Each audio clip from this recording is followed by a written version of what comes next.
I wanted to show you a tansy plant. This is one tansy plant. I'm just scanning it for you.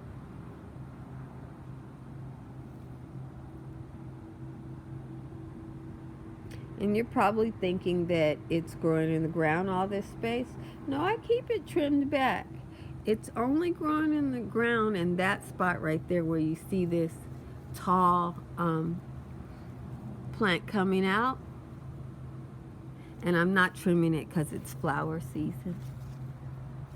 Sometimes I get a lot of hoverflies and different ladybugs on my tansy, but this year I don't see them on here. I don't know where they are. I've seen them on plants where there's aphids, and you can see all the flower buds on there. But I just want to show you how long this cane is. See? And you can see it's still going. Here, the canes continue. You can see they're growing out on the side there. If I planted this all the way down here, it can become a monster, and I have to keep cutting it so I don't get very many flowers. This is one that I have to keep cutting. You can see where I'm cutting it. And so I think I must be cutting the flower stalk off because it seems to be tip flowering. But this one is in a spot where I just can't let it go like that. You know, I've got other things in mind. There's a sunflower growing through it. So, you know, it's a choice there that I had to make. Oh, there's a cute little new one coming up. You know, but there's one that one will probably flower. This long one here,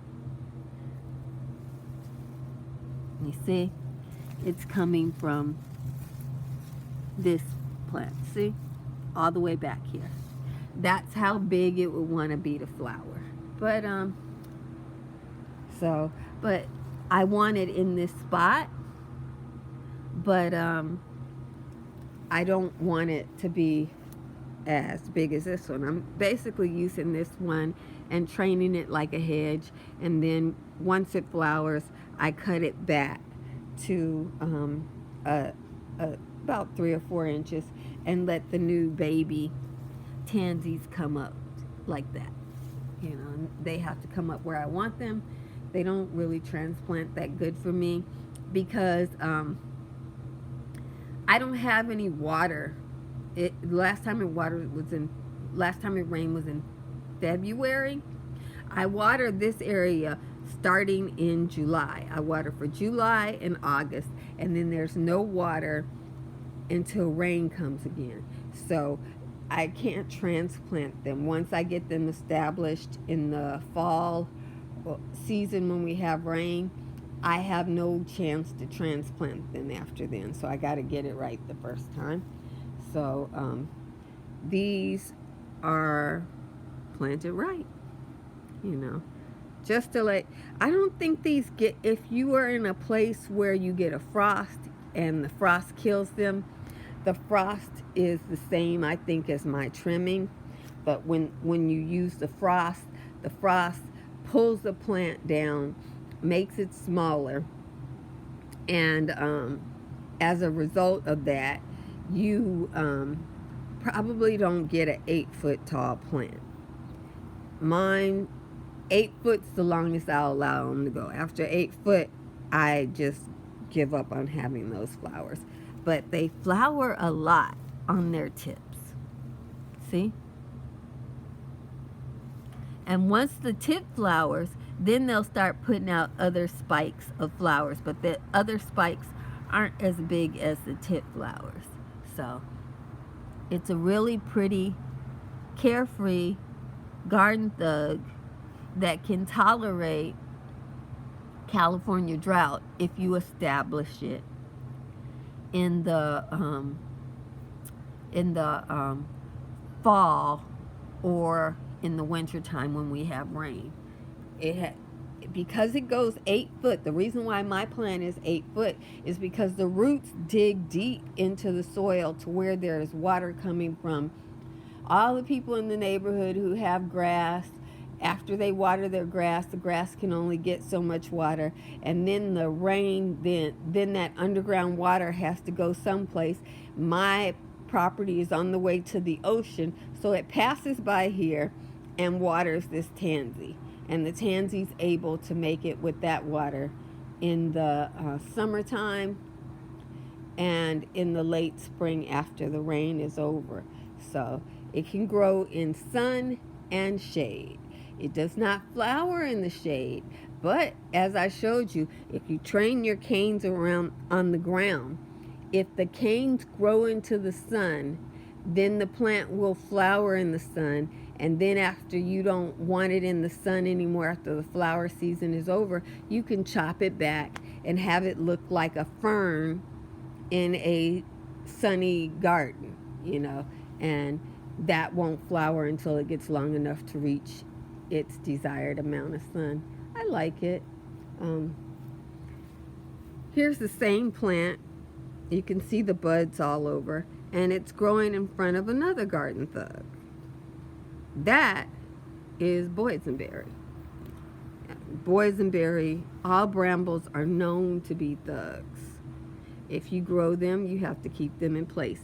If I were not constantly pulling little boysenberry plants out of my whole 20-foot garden, I would have nothing but boysenberries. I wouldn't even be able to pick boysenberries because I wouldn't be able to get into the thicket without being cut up by the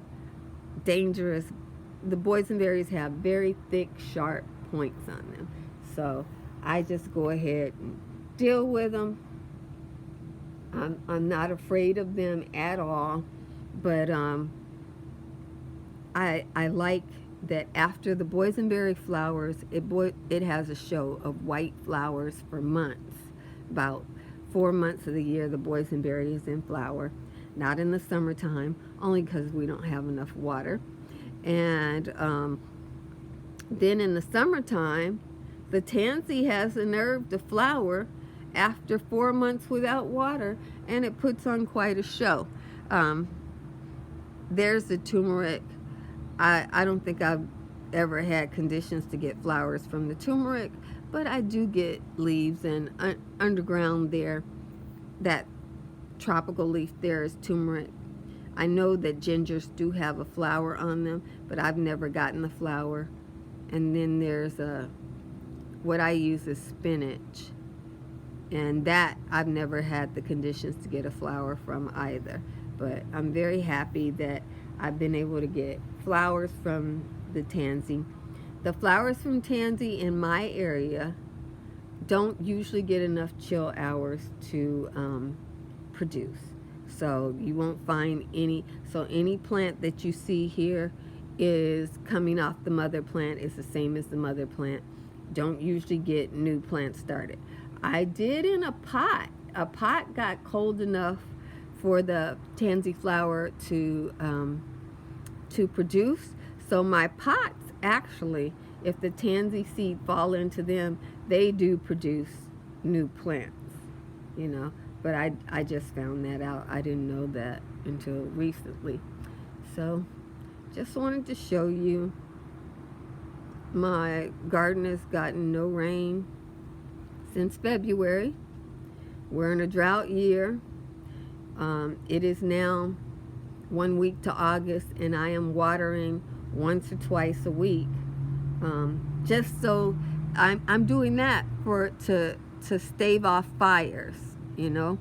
I keep these trees hydrated. You see, I still have some brown on it, but I keep it hydrated in July and August. And I'd say to you, if you have trees in a drought area, water your trees. Never mind your grass. You can plant new grass, but keep your trees hydrated, and you can avoid problems. You only have to water the trees in July and August. That's it. You don't have to water them any other time. Just get them through this harsh season without turning brown, and you're good, you know. It's worth it. These save you from having fires, you know. They just, I don't know how they create moisture in the air, and you're less likely to have a fire if you keep your trees up. I have a lot of trees. Yeah. The blackberries help, but trees are the most important plant in any garden. Amen.